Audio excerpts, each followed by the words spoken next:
Continuando nossa série de vídeos sobre Poderoso Chefão aqui no canal, eu fico muito feliz com a resposta de todos vocês em relação a essa série. Afinal de contas, por trás dessa obra existe muito assunto e eu vou ficar muito feliz em poder aprofundar isso com vocês por aqui. Antes da gente começar, eu quero convidar quem ainda não é inscrito aqui no canal para se inscrever. Muitas pessoas acompanham, mas ainda não se inscreveram e isso faz toda a diferença. Mas hoje o assunto ele é bastante interessante para todo mundo que gosta dessa obra. Nós vamos falar sobre a construção do Vito Corleone no primeiro filme e também sobre a percepção do público em relação a ele nesse filme. Quando pensamos em O Poderoso Chefão, a primeira imagem que vem na nossa cabeça é justamente do Vito Corleone. Ainda que a história se direcione para o Michael Corleone, é o grande declínio do Michael Corleone que nós acompanhamos, é a sua tragédia. O Vito Corleone acabou sendo um personagem memorável, um dos personagens mais marcantes da história do cinema americano, e existem diversos fatores para isso. E reassistindo a obra, uma coisa me fascinou sobre a construção por trás desse grande personagem, que vai para muito além do que a gente pode perceber ali, né, numa primeira vista. É algo que me fascinou mesmo sobre a construção até mesmo do roteiro e de como construir um personagem dentro de uma obra. Quando nós pensamos, né, na construção de Vito Corleone, podemos até imaginar um passo a passo seguido pelo Coppola junto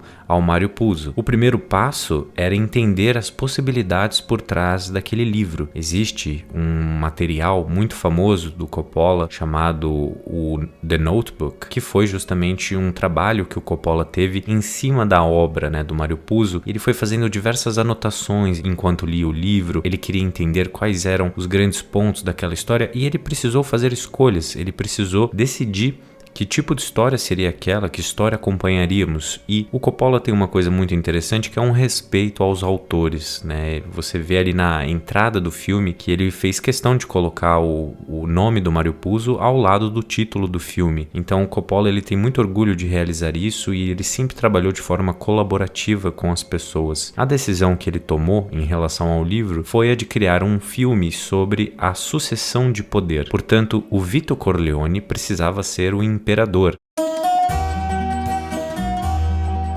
A grande inspiração pela construção dramática desse filme é justamente a peça O Rei Lear, de William Shakespeare, né? O Coppola é um grande fã do Shakespeare e é muito comum ver as obras de Shakespeare sendo adaptadas, né? O Rei Lear conta a história de um rei que está no fim de sua vida e decide dividir o reino entre suas 3 filhas. Quando a gente pensa na estrutura por trás da construção do Vito Corleone, ele é o imperador, ele é o dono ali da máfia como um todo, e os seus filhos, né? Ele tem o Sonny, ele tem o Fredo e ele tem o Michael. Os seus filhos, eles são bastante diferentes um dos outros. O Sonny, ele vai assumir o poder, mas visivelmente ele não conseguiu aprender com o pai aquilo que era necessário. O Fredo, menos ainda, e o Michael, né, o pai desejava coisas melhores para o Michael e o próprio Michael também não pensava em virar, né, o grande e poderoso chefão. Então é uma história trágica, né, dessa transição de poder e de como aquele reinado construído acaba caindo em ruínas graças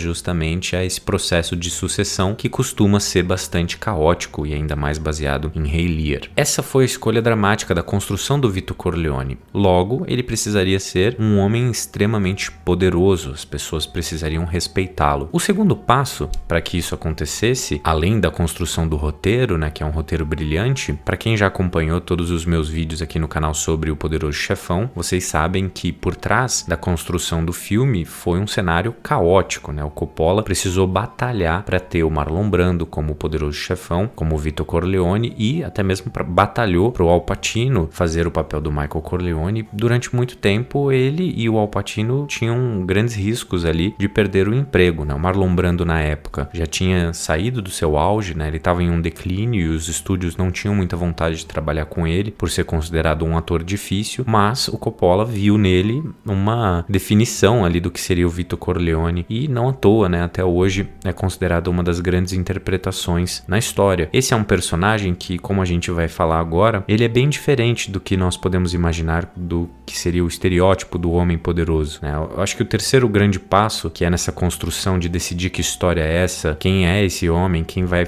atuar, né, quem vai estar ali interpretando, é pensar também na construção do roteiro qual seria a percepção do público sobre ele, porque pelas histórias que são contadas, né, o que ele fez, o público poderia se afastar completamente. Afinal de contas, como criar empatia, como trazer o público para dentro da casa desse homem, como trazer humanidade para o personagem. E esse é o grande ponto que eu quero discutir aqui com vocês, que eu acho que é o grande elemento, né, que fez o Vito Corleone funcionar tanto.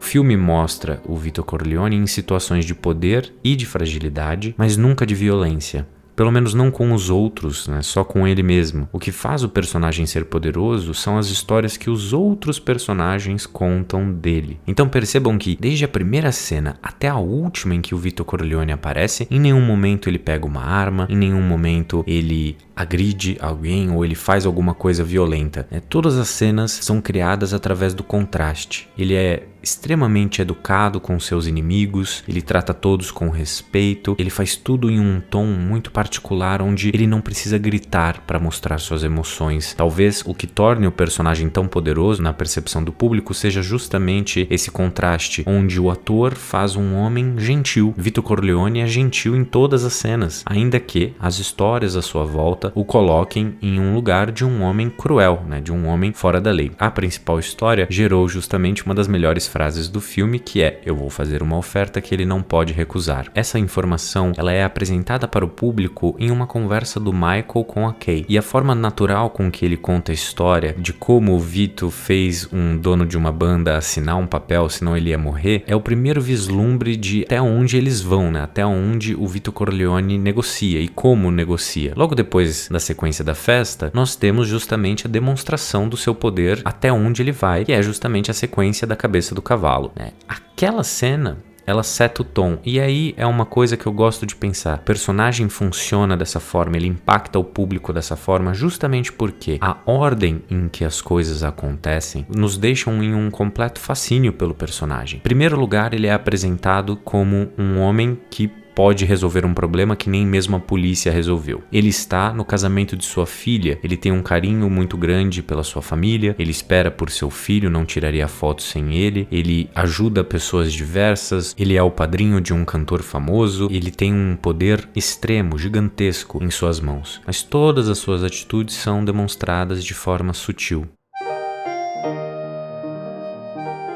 Ao longo do filme, a sua fragilidade é apresentada. O fato dele sofrer um atentado deixa a nossa percepção sobre ele ainda mais familiar. Nós nos envolvemos ainda mais com o seu drama, com tudo o que está acontecendo à sua volta. E depois ele parte para um processo de sucessão. Mas percebam que na primeira parte do filme, enquanto Vito Corleone está em cena, ele é o grande protagonista. Mas depois, dentro da própria obra, começa a existir essa transição, onde o Michael vai ficando cada vez mais interessante, onde o Michael vai se transformando cada vez mais e o Vito vai ficando cada vez mais velhinho e mais velhinho, até o momento em que ele de fato chega ao seu fim. Ele se mostra um homem bastante cauteloso, um homem estratégico, ele demonstra todas as ações possíveis, mas em nenhum momento o homem mais violento da história é colocado em uma cena de violência, é colocado ao lado ou associado a isso. Então esse contraste, ele é muito poderoso, ele é muito bem executado e ele é essencial para que nós possamos nos envolver nessa história. Ainda que no segundo filme nós vemos, né, o Vito Corleone precisando ter a ação, precisando ter a violência, ele tem a violência em cena, o primeiro filme funciona completamente, o personagem é maravilhoso, justamente porque o Coppola decidiu colocá-lo apenas em situações de fragilidade, apenas ao lado da sua família. Então ele perde um filho, ele tem um neto, ele tem o casamento da sua filha, ele vê o seu filho ultrapassando uma barreira que faz com que ele nunca mais possa voltar atrás. E depois nós vemos ali a tristeza, né, no fim da vida, pensando que não deu tempo dele fazer tudo o que gostaria para que o filho não precisasse estar naquela situação. Então essa é uma temática muito interessante, a tragédia de um homem poderoso no fim da vida e como essa transição pode ser bastante dolorosa, porque os inimigos percebem que podem atacar, os filhos não necessariamente estão preparados ou foram preparados da melhor forma possível ou dentro das expectativas do personagem. Então percebam que existe uma grande complexidade por trás das relações dos personagens. E o personagem mais poderoso de todos, ele é simplesmente um homem gentil em cena. São as histórias contadas dentro do filme que fazem com que Vito Corleone acabe se tornando um homem tão poderoso e e, ao mesmo tempo, tão aclamado pelo público e pela crítica, porque é um personagem que gera contraste, é um personagem cheio de profundidade e que é não só interpretado de forma brilhante, mas também foi construído para ser brilhante no roteiro. Então percebam como os personagens em volta de um protagonista podem acabar sendo essenciais para que a nossa percepção como público seja construída.